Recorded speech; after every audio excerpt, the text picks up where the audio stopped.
چې قیامت څه وخت کې برپا شي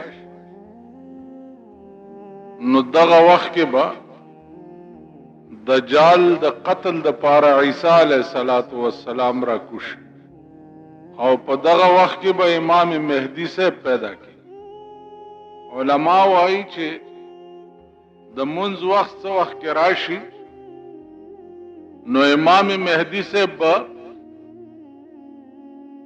عیسی علیہ السلام ته وایي چې ته مخکې امامت وکړه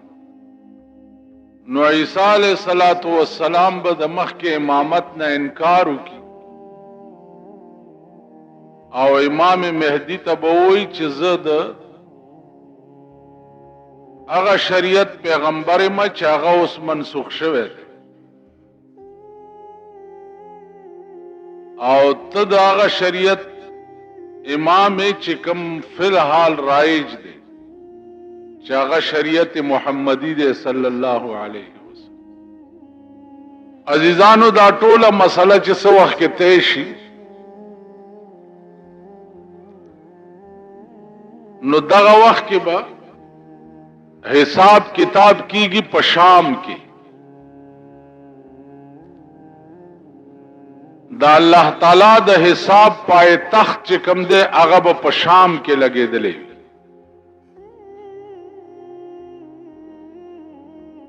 او دا ټوله دنیا د هر ګوټ نه به شام ته را روانه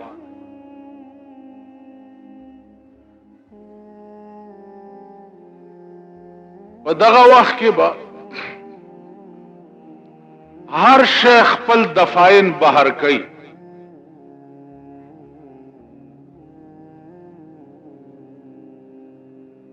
که تاسو وګورئ قرآن کې راځي اذا زلزلت الارض زلزالها واخرجت الارض اثقالها وقال الانسان ما لها واخرجت الارض اثقالها دا ځمکه چې دا بخپل دفاین ټول بهر راوغورځي او ځان به صفا کی زمکه کې چې صد دفاین دي دا څومره بنی آدم چې پکې خښ شوي دي یا نور هر اشیا چې پکې دا به ټول بار راوغورځي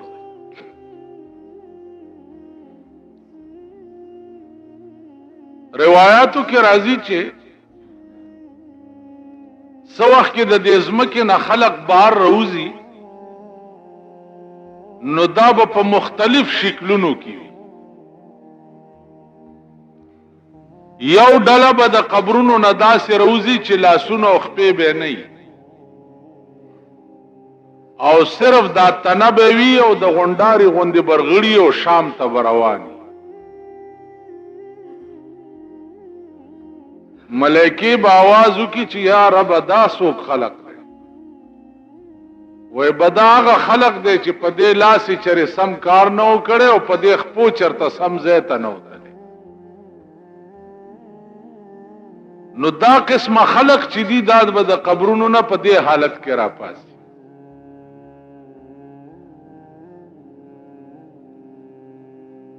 اوس خپلو لاسونو خپلو خپو ته کتل پکار دی چې اسې نه چې دغه ډله کې مونږ نشو چرته زمونږ لاسونه چرې حلال نه کوي او زمونږ خپې چرته سم کار پسې نه ټوله ورځ زمونږ خپې چرته رواني او ټوله ورځ زمونږ لاسونه څه کار کوي دغه هر سړی خپل ګریوان کې وګورئ او ځان سره محاسبه وکړئ چې خپې کم طرف ته ځي او لاسونه کم طرف بل ډله به راپاسي چې د هغې په دې خېټه کې به اور بلیږي او لمبې به د خولې نه بار راوځي یا الله دا څوک دي و به دا هغه خلق دی چې په دې خولای چرته حلال نه و خوړلی او دې خېټې ته حلال نه و تلی د شپه او ورځ خوراک په دې خلا او په دې خېټه کې حرام. نو دا ډله به د قبر نه چې راپاسي نو خېټه کې به اور بلیږي او لمبې به د خولې نه بار. نن وګور هر سړی آرام خور په دې ملک کې تاسو کا نظر اوس غلا وای نو الال خواره به درته هغه خلق هم ښکاره نشي. هغه خلق چا 15 زره تسبیح ور سره او په خلوتونو کې ناست زکه دا غوی خوراکم چې ده زمون ګټه ده. نو مون خو یو مردار خواره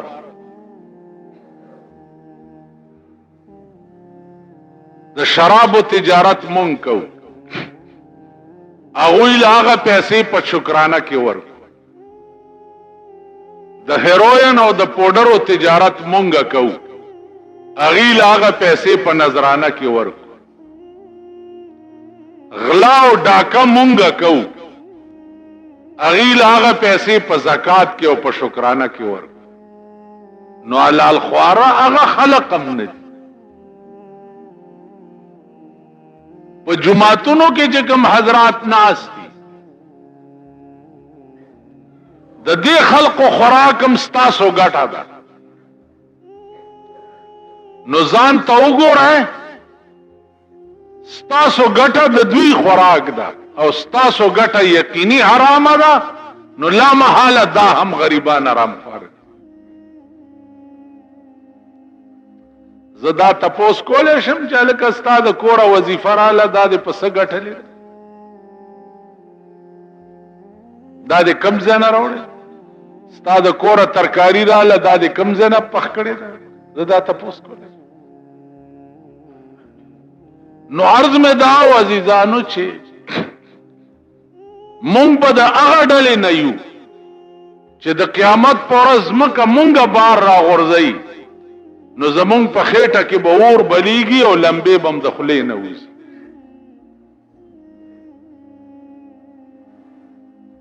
بله ډله به راپاسي چې هغه به د خنزیر په شکل کې وي.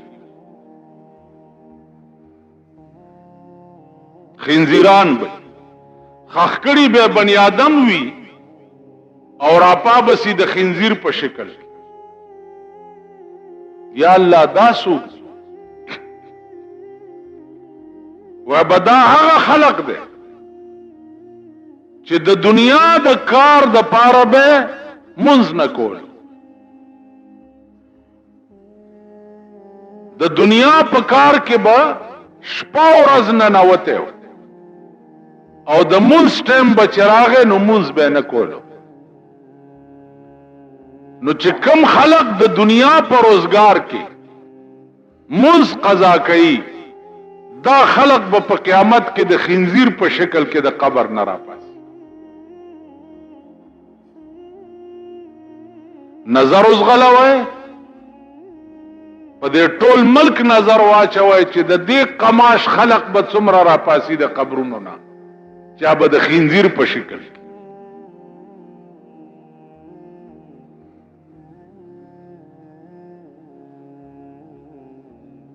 الله دې امان راکړي. بل ډله برا پاسي چې دا شونډې به په دې سینه پرتی وي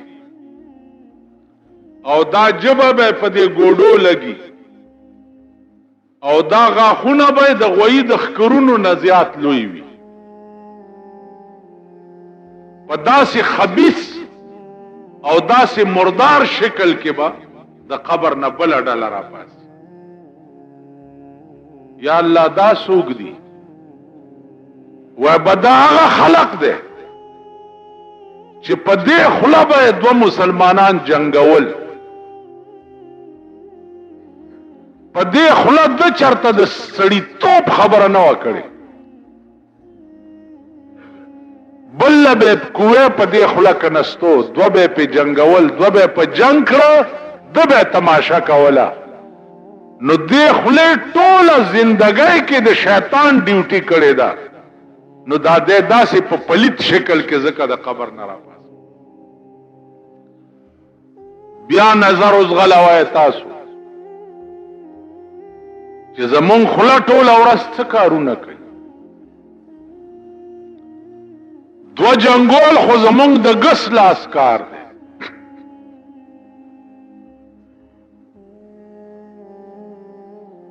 دا زمونږ ډیوټي ده.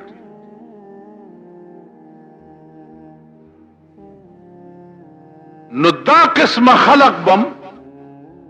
په قیامت کې د قبر نه راپاسي. عزیزانو یو بل ډله به راپاسي چې د هغې ډلې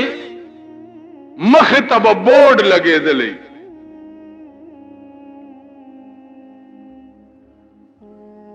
بورډ به لګېدلی او په بورډ د پاسه به لیکلي وي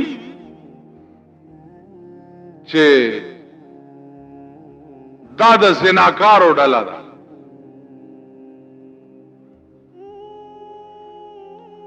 نو کتبه به مخې ته یې لکه دا جلوس کې چې وګورئ تاسو دا کتبې رئیس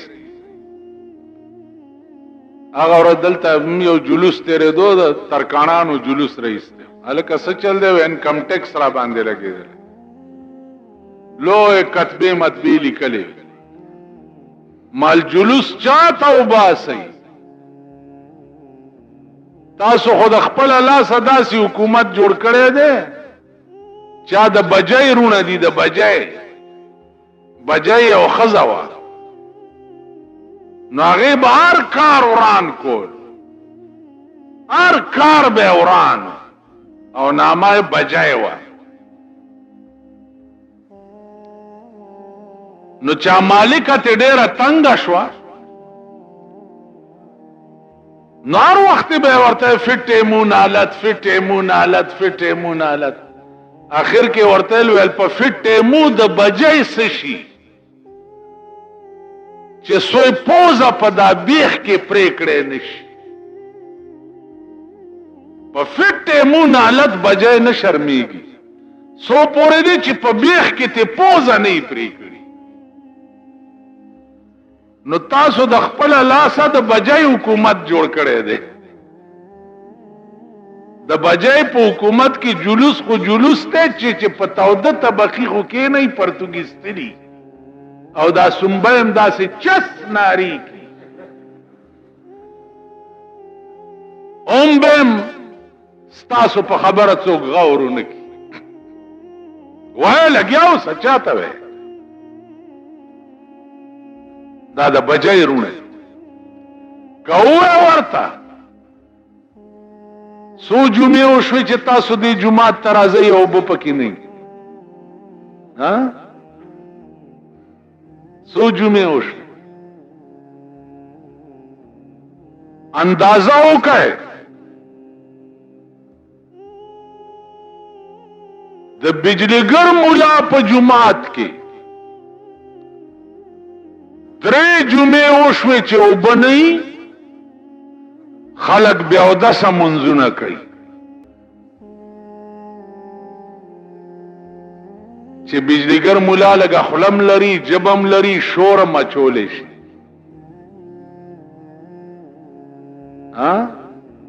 نو چې د ما جومات سره دا حال دی، نو په دې پاکستان کې د اسلام هم خدای مل شي چې اسلام سره به څه حال کړي.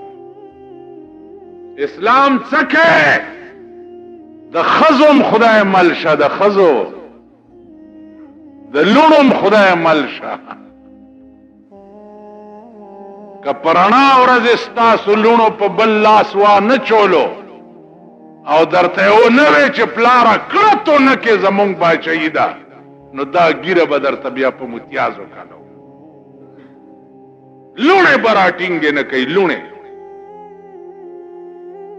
دا زړې ښځې دي، دا به درته وایي چې ځه چیچړه طلاق مې کړې دا زړې زړې ستاسو دا تاسو کړی دي اوس خپل ځان چې په خپله په چاقو ووهې نو زخم په خپله سټا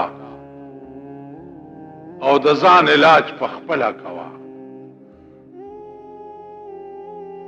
نن کم قهر او عذاب چې ستا په ملک نازل دی د زړه بې اطمیناني د زړه بې چیني الله دې امان راکړي دا ستا ملک دی ملک اوبه وړي د کمیټې ایس ډي او ورته نه راځي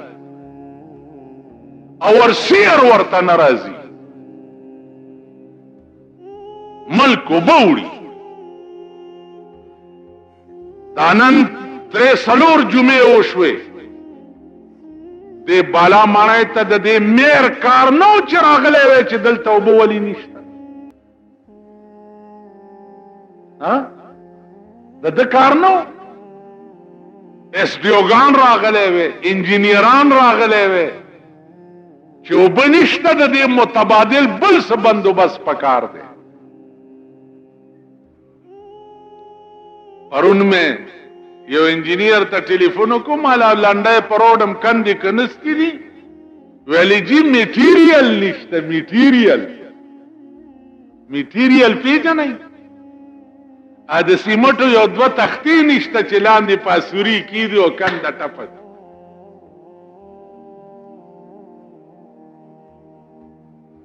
تختې نشته نو ډېرې ښې دي ما نورې کندې پکې وکړئ چې ټانګه کې تېرېږي او خړچ شي دا پل مات شي مونږ څه کار دی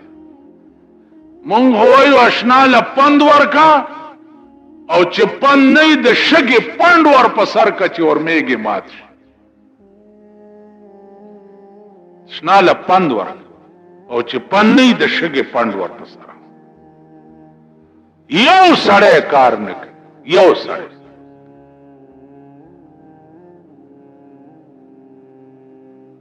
سړی چواړیان دي چواړي ته ووایه چې دا نالی وایه که دروغه ته ووایه هلکه د علاقه وایه که ماشکی ته ووایه که د کمیټای په لیست باندې 2000 کسان تنخواه اخلي 2000 او په موقع باندې کار کولو والا 1500 کسان 1500 د 1500 کسانو تنخواه د وړوکي سلیمان نه تر لوی سلیمان پورې ټوله تقسیمیږي بیا دا په ټیوبیلونو باندې چې کوم اپریټران لګولی دي دا د کونسلرانو پر کټیان دي دا ممبران نه دي کونسلران کله نه چې دا د بی ډي سیستم صدر ایوب د خدای په خړ سیلاب یوړې کیا خبره چې دا د بی ډي سیستم د رئیس ته ده د ملک بیړه تباہ هر یو د ټیوبویل اپریټر چې ده د کونسلر پر کټی دی زمونږ د باغوانانو ډېری اپریټران چې دي 2 ورځې نه وي یو سبزی والا دی هغه راشي مشین چالو کړي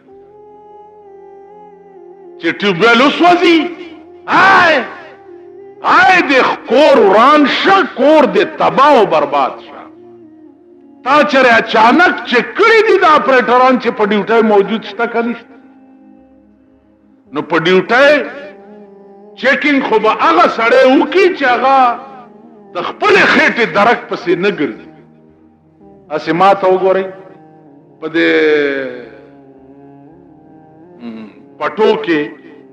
خو به م غواګانې میخې ګډې چیلۍ دا خو به م لیدلي چې سریږي که نه په نور څه خو نه پوهېږئ داسې ماکوان غوندې یئ خبره پوهېږئ نه دومره خو به م لیدلي چې په دې پټي کې ګډې غواګانې میخې چیلۍ دا سریږي